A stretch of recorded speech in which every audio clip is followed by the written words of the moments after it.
Hey, how you doing? This is Adam Post, publisher of more than 1,000 comic books and marketing expert covering woke CEO loses lawsuit over black women-only business deals.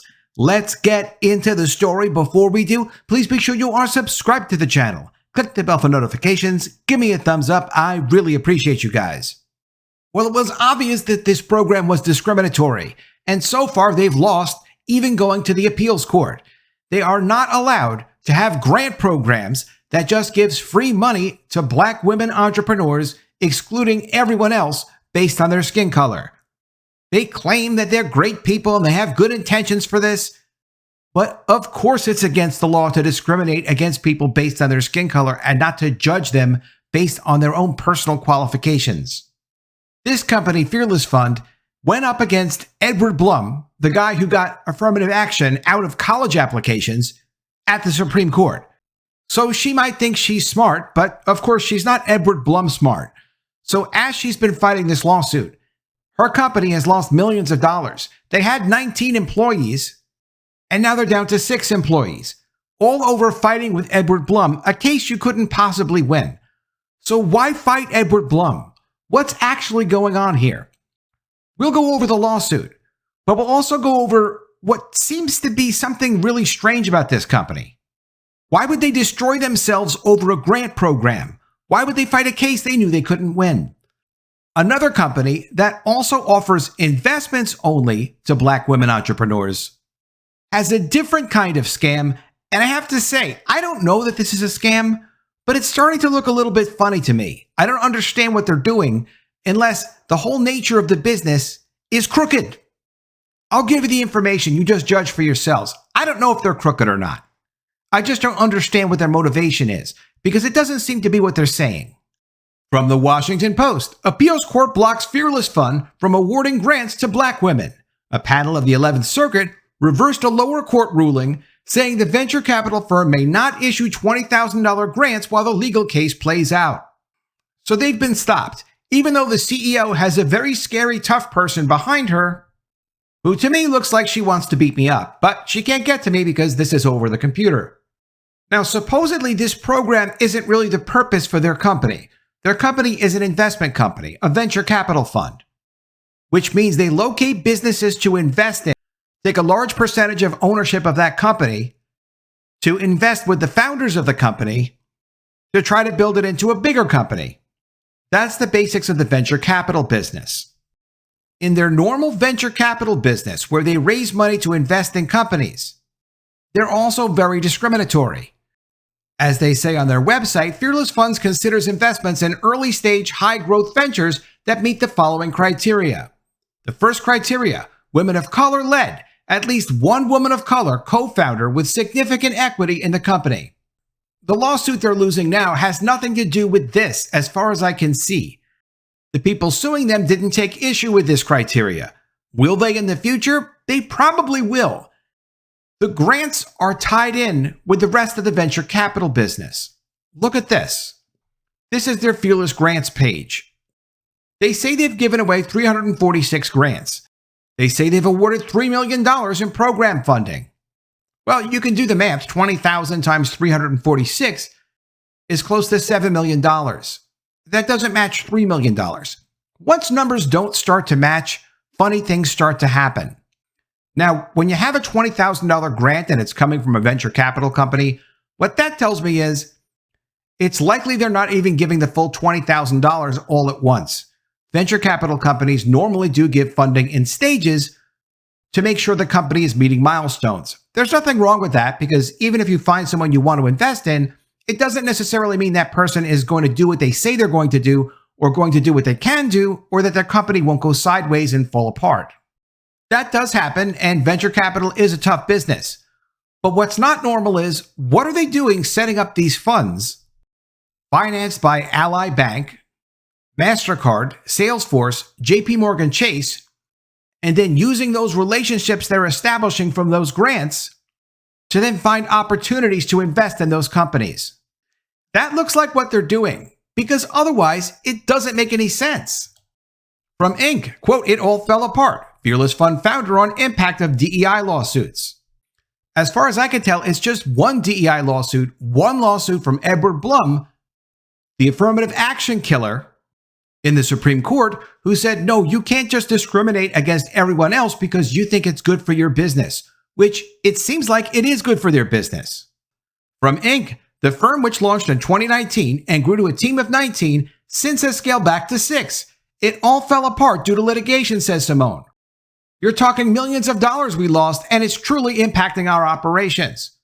Why should this impact their operations so much? That's the part that really doesn't make sense. There's a connection between the operation of their Fearless Fund venture capital firm and their supposedly nonprofit firm. You can't take assets, by the way, out of a nonprofit and use them for your own private business. Let's look at this company real quick. From Fast Company, 15% Pledge founder launches a fund for Black founders. Black founders only receive 1% of all venture capital. The new Friends and Family Collective wants to change that. There's nothing wrong with launching funds, but you can't launch funds really and say, well, we only want certain people of certain skin color. However, what if that's their business model? What if they're saying, listen, we're going to fund people of this skin color because we have special advantages for them that if you're white or you're Latino or whatever, we're not going to be able to take advantage of those. So it's a bigger risk to our company. Well, that sounds ridiculous, doesn't it?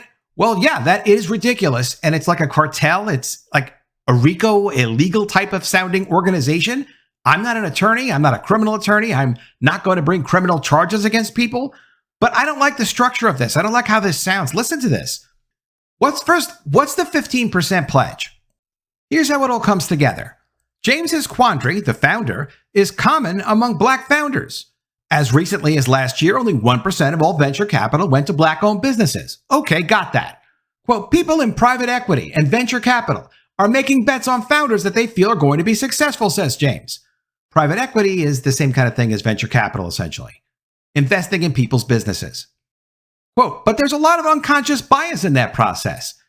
If Mark Zuckerberg or Larry Page is their archetype of a successful founder, where does a Black founder fit in? Well, just walk in and sound successful and know what you're doing and sound brilliant like these guys do. I don't like Mark Zuckerberg a lot personally, but he's clearly pretty brilliant. If you sound like that, you'll be successful. If you don't, you might not be successful. But that's okay. She's got a plan for that. She says this fund is a natural extension of her work with the 15% pledge, an initiative she launched after the death of George Floyd that challenges retailers to devote 15% of their shelf space to Black-owned brands. She's gotten everyone from Target to Nordstrom to Sephora, all major retailers, on board, shifting an estimated $10 billion of revenue to Black-owned businesses.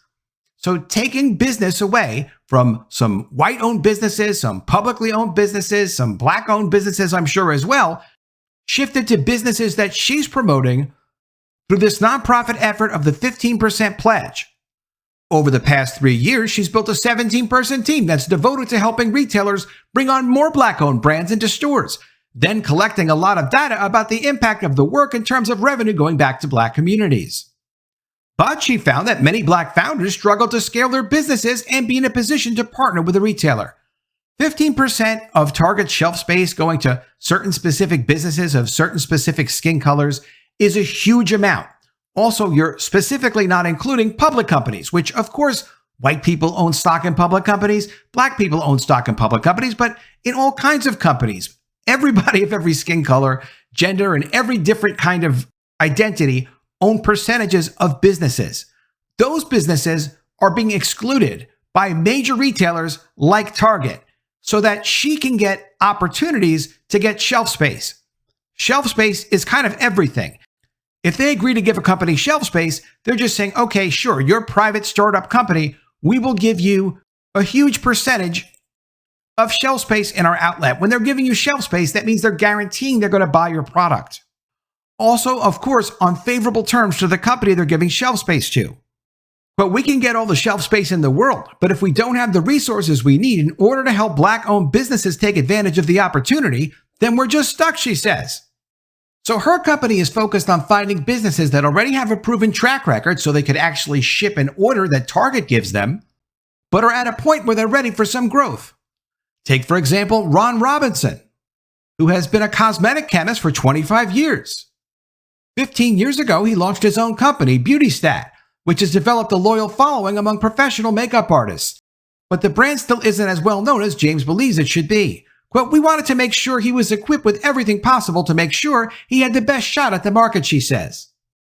They've also invested in Ghetto Gastro, which began as a collective of 3 professionally trained black chefs who wanted to tell stories through their cooking. So through her relationships, through her social justice nonprofit 15% pledge, she's sourcing business deals that she otherwise could not have because she can offer them through her 15% pledge relationships the opportunity to get automatic, instant, no questions asked business from major retailers like Target.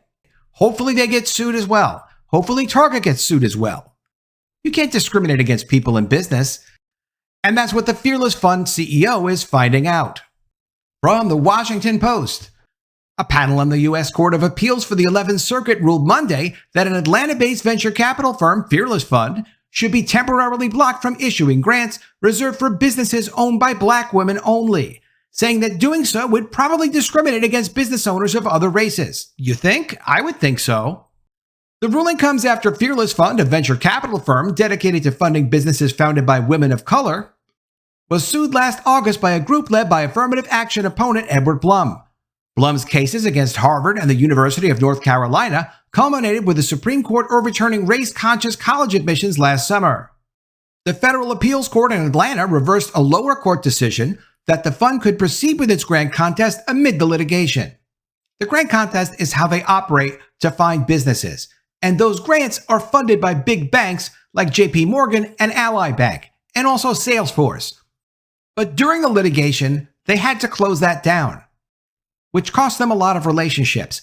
If they were just such wonderful people and they are wonderful millionaires just giving millions of dollars of grants out to people, and that was their whole business model, they wouldn't have continued this. It's ridiculous to fight Edward Blum. This is obviously what the core of their business model was. Same goes for this other venture capital fund. Without that 15% in retailers secured by the nonprofit business, it's not worth it to invest in these companies because you don't have the guaranteed distribution. It's an abuse of the nonprofits for personal profit with their venture capital investments. Oh, you have to support equity. You have to support equity, but do it with companies that I own so I personally profit. That's what this woman's doing. I don't exactly know what's going on at the Fearless Fund, but it sounds like something similar to me.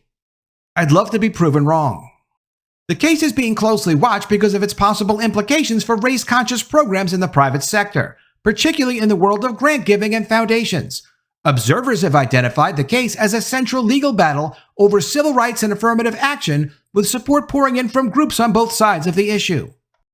Well, this is the first court decision in a 150-plus year history of the post-Civil War civil rights law that has halted private charitable support for any racial or ethnic group, according to Jason Schwartz, a lawyer with Gibson, Dunn & Crutcher, which is representing Fearless Fund.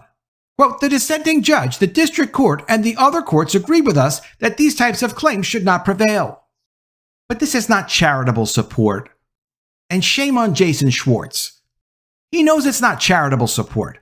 Talk about how your 360 founders that you gave $20,000 to each, even though the numbers somehow don't add up, and perhaps you could explain that as well. Talk about their relationship that goes from your foundation, which is discriminatory as found by the appeals court, to then your own private ownership of their companies through your venture capital fund.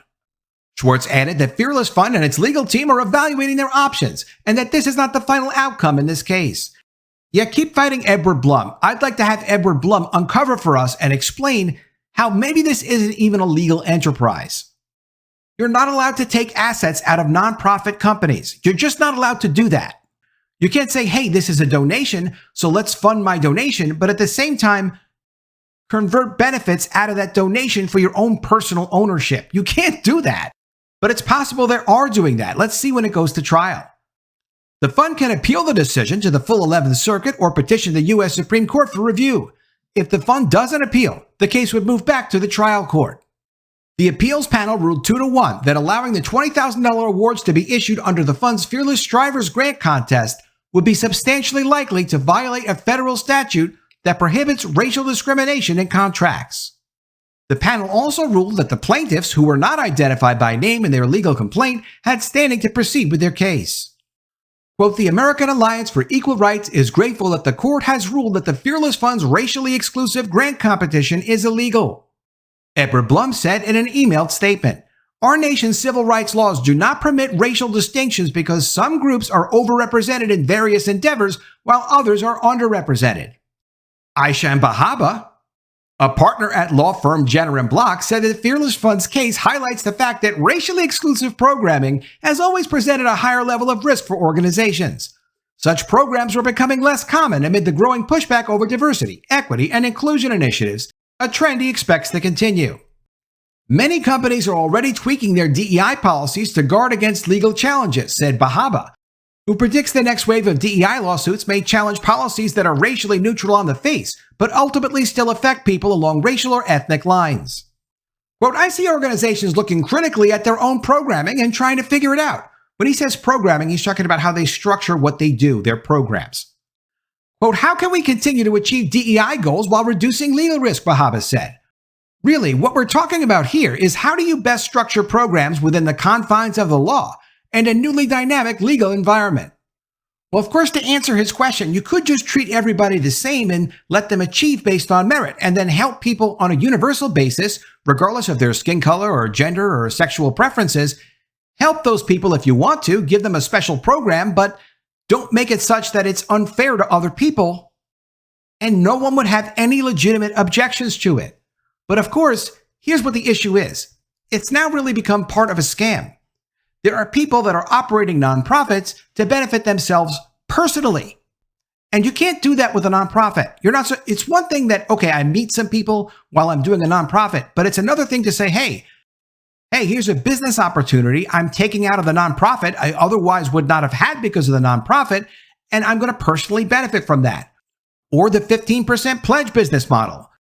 We are going to take the risk out of a financial investment because you're going to take your nonprofit and use your nonprofit to get shelf space for companies to sell to major retailers, and you're going to personally profit from that? You can do that as a business, but you can't do it as a nonprofit and then take the business opportunity and put it in your pocket. Or even this lawyer here talking about the newly dynamic legal environment, trying to protect people. Well, his firm, Jenner & Block, which he's a partner of, has the DEI Protection Task Force.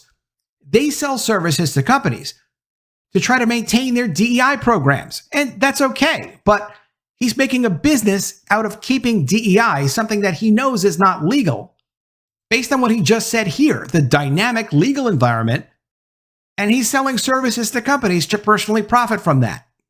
It's one thing for there to be a personal ideology that you want to see, you want to promote your own personal ideology, you even want to make a business out of it, but structuring these situations to personally profit out of nonprofits, that's where it just doesn't seem right.